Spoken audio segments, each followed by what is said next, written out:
ನಿನಗೆ ಏನೋ ಹೇಳ್ತಿಲ್ವಾ ಸ್ಟೇಷನ್ ಏನೋ ತಗೊಂಡಿಲ್ಲ. ನಾಳೆ ನೆನ್ನೆ ಬಂದು ನೀವೆಲ್ಲ ಬಂದಿದ್ದಕ್ಕೆ ರೆಸ್ಪಾನ್ಸಿಬಲ್ ತೊಗೊಂಡಿದ್ದಾರೆ. FIR ಮಾಡಿದ್ದೀವಿ, ನಾವು ಏನಿರೋದು ಇವತ್ತು ಕೊಡ್ತೀವಿ, FIR ಕಾಪಿ ಬನ್ನಿ ಅಂತ ಇವತ್ತು ಹೇಳಿದ್ದಾರೆ. ಅದಕ್ಕೋಸ್ಕರ ಏನು ಆ್ಯಕ್ಚುಲಿ ಏನಾಗಿರೋದು ಇದು? ಇವರು ನನ್ನ ಮನೆಗೆ ನನ್ನ ಮದುವೆ ಆಗಿದ್ರು. ಇವರು ಮದುವೆ ಆಗಿದ್ಮೇಲೆ ಒಂದು ಮಗು ಆಯಿತು. ಆ ಮಗುಗೂ ಸಾಯಿಸೋಕ್ಕೆ ಪ್ರಯತ್ನ ಮಾಡಿದ್ದಾಳೆ ಅವ್ರು ಚಿಕ್ಕ ಮಗುನ. ಅಂದರೆ ಆವಾಗ ನಾನು ಬಂದಿದ್ದು NCR ಎಲ್ಲ ಮಾಡಿಸ್ಬಿಟ್ಟು ಕಂಪ್ಲೇಂಟ್ ಕೊಡೋಕ್ಕೆ ಬಂದರೆ NCR ಮಾಡಿ ಕಳಿಸ್ಬಿಟ್ಟು ಹೋಗಿ ಏನಾದ್ರು ಫ್ಯಾಮಿಲಿ ಮಾಡಿದ್ರು ಅದೆಲ್ಲ ಮನೆಯಲ್ಲಿ ಟ್ರೀಟ್ ಮಾಡ್ಕೊಂಡು ಸಾಲ್ವ್ ಮಾಡ್ಕೊಂಡು ಹೇಳ್ಬಿಟ್ಟು ಇಲ್ಲಿ ಬಂದು ಅವಳು ಮಾತಾಡ್ಬಿಟ್ಟು ಸ್ಟೇಷನ್ ಅವ್ರ ಹತ್ರ ನಂಬರ್ ಎಲ್ಲ ಇಟ್ಕೊಂಡವರು ಮಾತಾಡ್ಬಿಟ್ಟು ಇಲ್ಲಿ NCR ಮಾಡಿಬಿಟ್ಟು ಕಳಿಸ್ಬಿಟ್ಟು ಅವತ್ತು ಹಂಗೆ ಮಾಡಿದ್ದು. ಮಗುನೇ ಮತ್ತೆ ತೊಗೊಂಡು ಬಂದು ಹೊಡಿಯೋಕ್ಕೆ ಬಂದಿದ್ದವರು ಮನೆ ಹತ್ರ ಬಂದು. ಅವ್ರದ್ದು ನಿಮ್ಮದು ಮನೆ ಅಕ್ಕಪಕ್ಕನೇ ಇರೋದು? ಇಲ್ಲ ಸರ್, ನನ್ನ ಮನೆ ದೂರ ಇರೋದು. ನಾನು ಅಲ್ವಾದ ಹತ್ರ ಇರೋದು, ಇವರು ಇಲ್ಲಿರೋದು. ನೀವು ಇವ್ರನ್ನ ಯಾವಾಗ ಮದುವೆ ಆಗಿದ್ದು ಮೇಡಮ್? ಗೊತ್ತಿತ್ತಾ?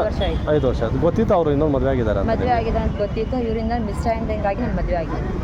ಅಲ್ಲ, ಅದು ಗೊತ್ತಿತ್ತು ನಿಂಗೆ ಇನ್ನೊಂದು ಮದುವೆ ಆಗಿದ್ದಾರೆ ಅವರು ಅಂತ? ಗೊತ್ತಿತ್ತು ಸರ್ ನನಗೆ. ಹಾಂ, ಗೊತ್ತಿತ್ತು ಮದುವೆ ಆಗಿದೆ. ನಿಮಗೆ ಇವ್ರಿಗೆ ಹೆಂಗೆ ಪರಿಚಯ ಆಗಿದೆ ಮೇಡಮ್? ನನಗೆ ಹಳೆ ಅಂಗಡಿಯಿಂದ ಬರ್ತಾ ಇದ್ರು, ಅವಾಗಿನ ಪರಿಚಯ ಆಗಿದೆ. ಎಲ್ಲಿ ಅಂಗಡಿಗ? ನೀವೇನು ಮಾಡ್ಕೊಂಡಿರ್ತೀರಾ? ಅವ್ರೇನು ಮಾಡ್ಕೊಂಡಿರ್ತೀರಾ? ಹೆಲ್ಮೆಟ್ ಅಂಗಡಿ ಇದ್ದಿದ್ದು. ಹೆಲ್ಮೆಟ್ ಅಂಗಡಿ ಇರ್ತೀರಾ? ಅವ್ರೇನು ಮಾಡ್ತಿದ್ದಾರೆ? ಅವ್ರು ಮಾರ್ಕೆಟ್ ವ್ಯಾಪಾರ ಮಾರ್ಕೆಟಲ್ಲಿ ವ್ಯಾಪಾರ ಮಾಡ್ತಾರೆ. ಹಂಗೆ ಪರಿಚಯ ಆಯಿತು? ಹಂಗೆ ಪರಿಚಯ. ಓಕೆ. ಮಗುಗೆ ಕೂದಲು ತೆಗಿಬೇಕಂತ ಇವ್ರ ಫ್ರೆಂಡು ನನಗೆ ಇವ್ರು ಎದ್ದಿದ್ರು ಬೆಳೆಸಿ ಮಗಳಿಗೆ ಕೂದಲು ತೆಗಿಬೇಕು ಬಾ ಅಂತ ದೇವಸ್ಥಾನಕ್ಕೆ ಕರ್ಕೊಂಡೋಗಿ ಈ ಥರ ಆಗಿದೆ.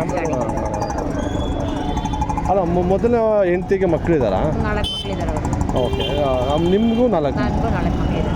ಈ ಥರ ಒಂದು ಸತಿ ಮಾಡಿಲ್ಲ ಇವರು, 4 ಸತಿ ಅಟ್ಯಾಕ್ ಮಾಡಿದ್ದಾಳೆ. ಇವ್ರು ಬಿಟ್ಟರೆ ನಮ್ಮ ತಾಯಿಗೆ, ನನಗೆ, ಮಗುಗೆ.